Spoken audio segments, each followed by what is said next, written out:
Today, the workplace is more dynamic and diverse than it's ever been. 4 generations coming together to contribute to our economy's growth.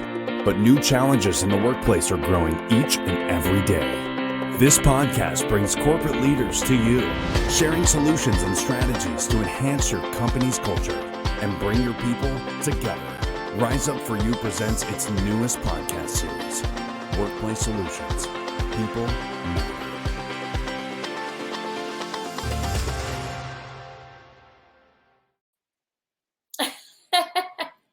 Such a good Hi, everybody. Welcome, intro. welcome. I know. I get moving with the commercial.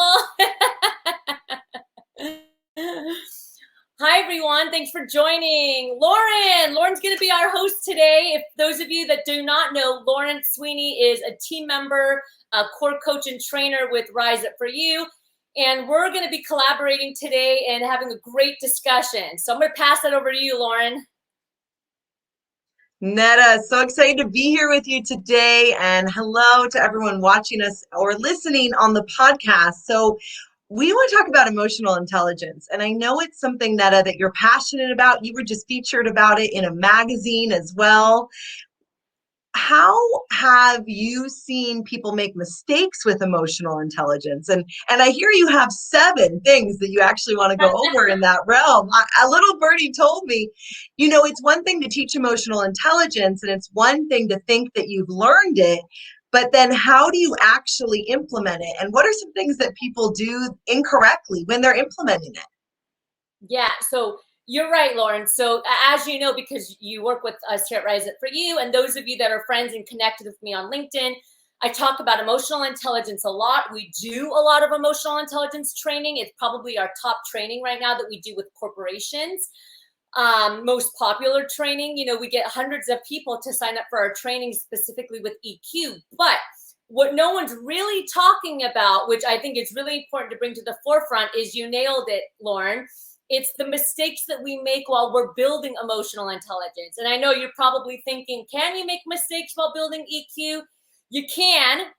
There's a couple that we can tend to build that we want to make sure that when we're getting this EQ, when we're getting the learning and the training of EQ, these are 7 mistakes that we want to avoid. So very, very important conversation. For those of you that are watching, if working professional, if you're an HR and executive, you're definitely going to want to watch this right now, because these are the things that, again, we don't really think about that can be a game changer in our learning process. Absolutely. So let's start with the first one, Nada. Are they in a particular order? Are they in order of importance, or just 7 of them?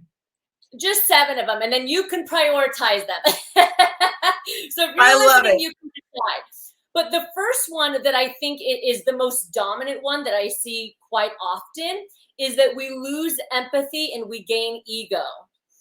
And I know you're probably saying, we lose empathy and gain ego while we're building EQ. Yes, because this is what I call the learner syndrome. Have you ever had that syndrome where you said, well, I'm emotionally intelligent, I've been studying EQ, and what you just did wasn't emotionally intelligent, right? So that's a sign of actually a loss of empathy and a building of EQ. And this tends to happen a lot. So when we're learning a skill, then we tend to negate other people that maybe aren't as far along with that skill. Okay. And so sometimes we see this in meetings, for example. So when somebody says to a leader, you're not acting very emotionally intelligent right now, right? So that's the ego that's coming out in the individual, and they start to lose empathy for other people that are maybe in a different journey when it comes to building those soft skills. So definitely in your learning process, we want to make sure that we take ownership over our learning, and that we continue to show empathy and patience and mentorship with other individuals that might be in a different place in their journey. Very, very, very important. We want to make sure that we're not shaming other people and telling other people that they're not being emotionally intelligent. That's the opposite of emotional intelligence. So that's one. That's a good one. Then we're like using it against people, and it defeats the whole purpose. We're trying to connect. We're trying to bridge gaps, not create more of them by thinking we're superior because we've learned a skill. Right. Or again, even just telling somebody, you're not being very emotionally intelligent right now. Well, that statement is not emotionally intelligent in itself, right? So we want to make sure that even if we are learning, even if we are becoming a little bit more advanced in our soft skills, that we're taking that ownership personally and we're not pushing it on to anybody else.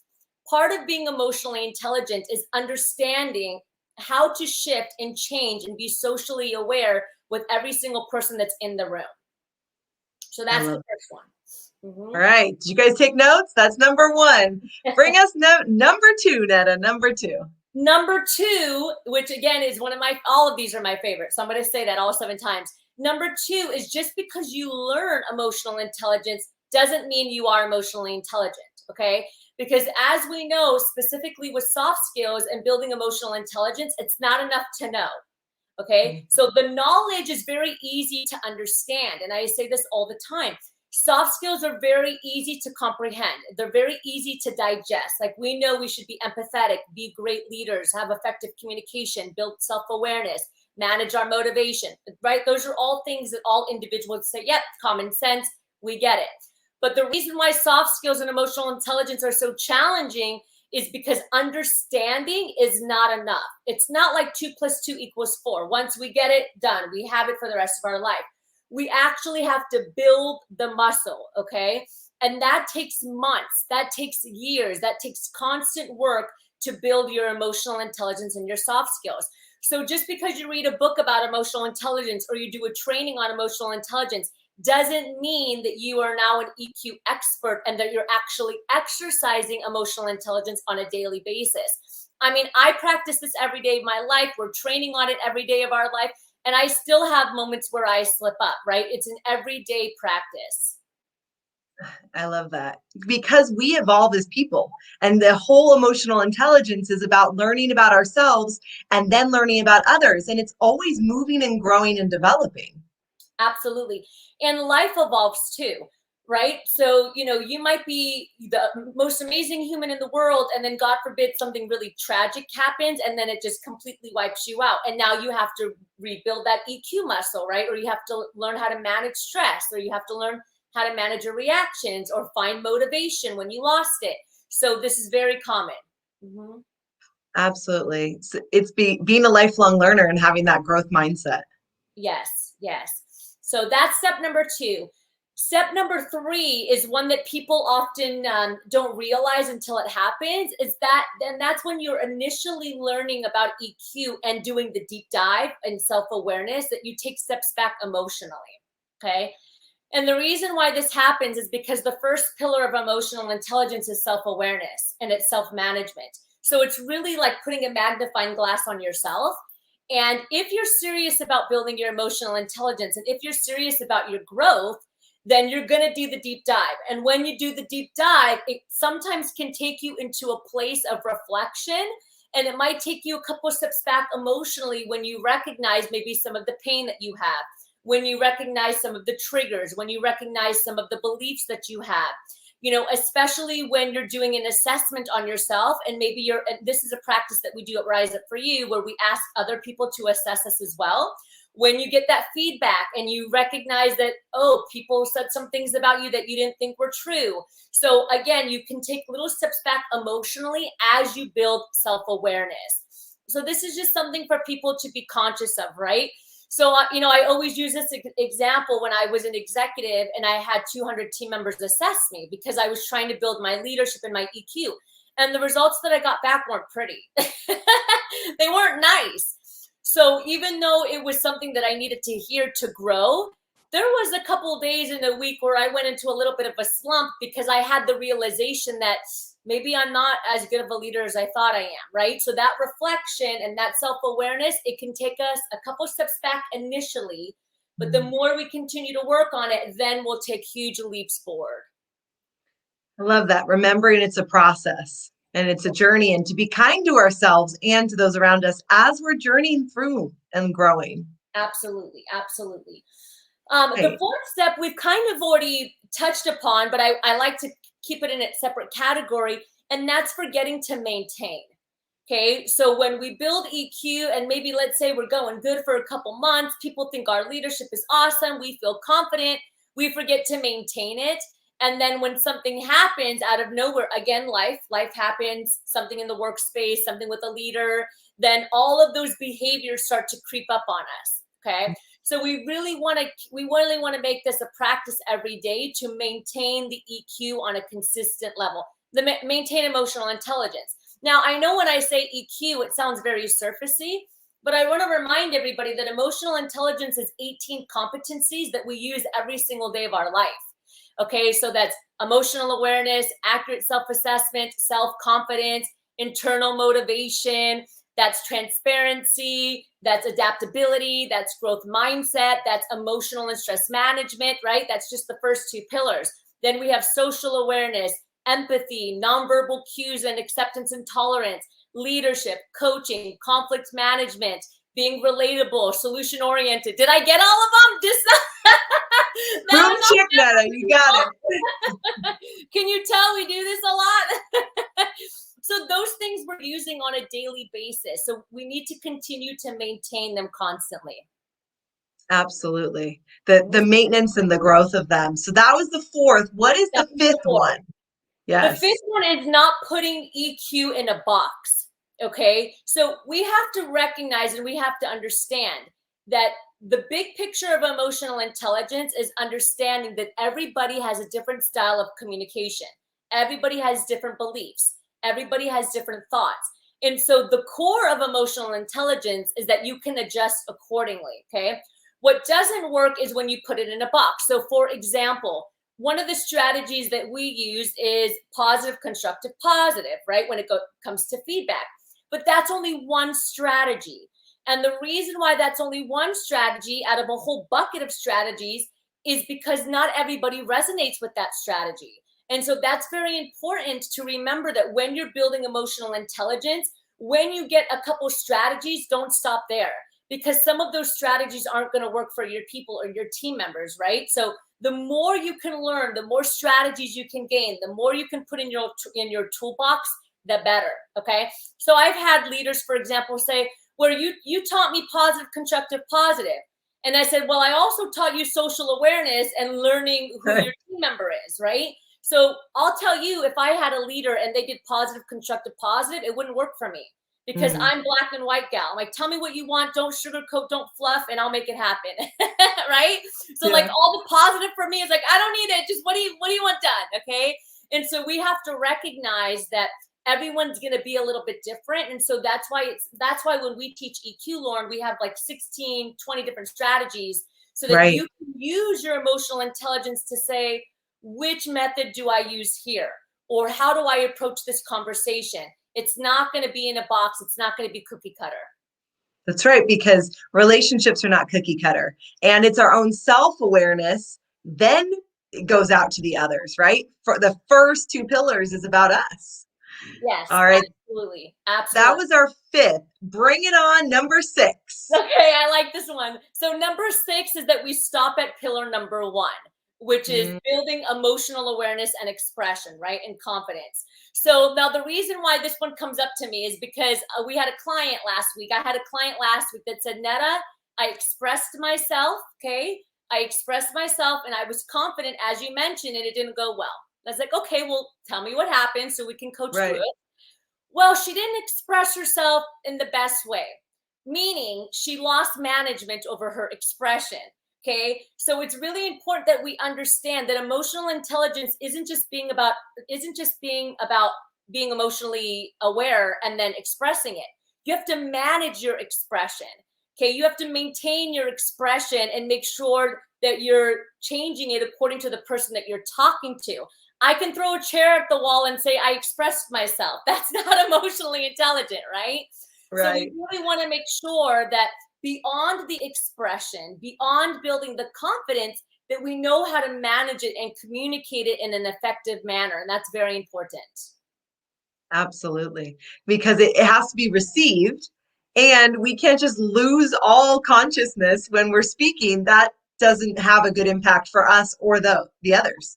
Yes, but so what we see is that because so many individuals, and our research is showing this, our work shows this, we can read about it in multiple articles. I mean, you can do the research. I really encourage people to do the research, but many individuals have a hard time with expressing themselves, okay?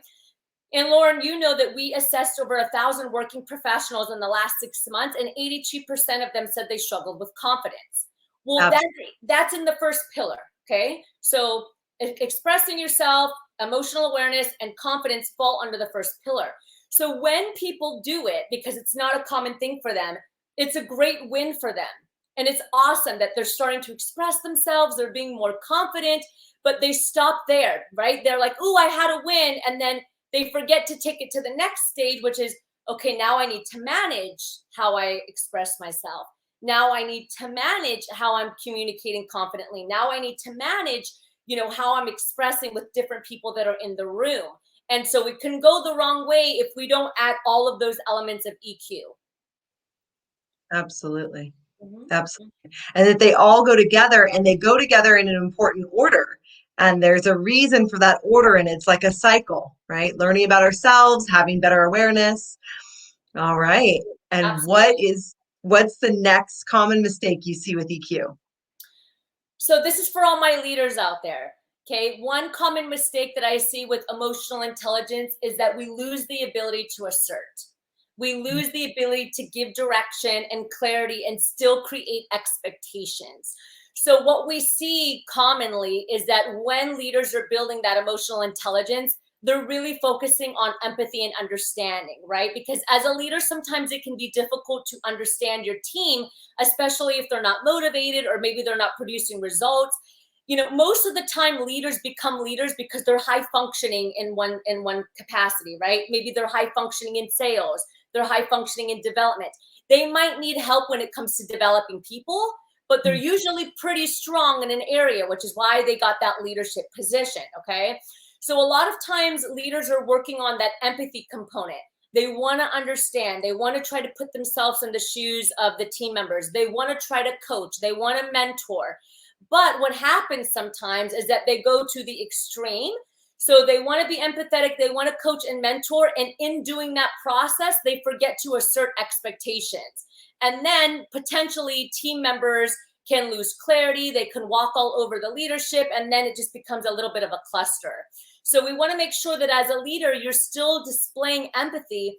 I completely hear what you're saying. I understand how challenging it is right now during COVID-19. I understand there's a lot of stress, financial stress, mental stress, health stress, and we're with you. Any way that we can support you, we're here to support you.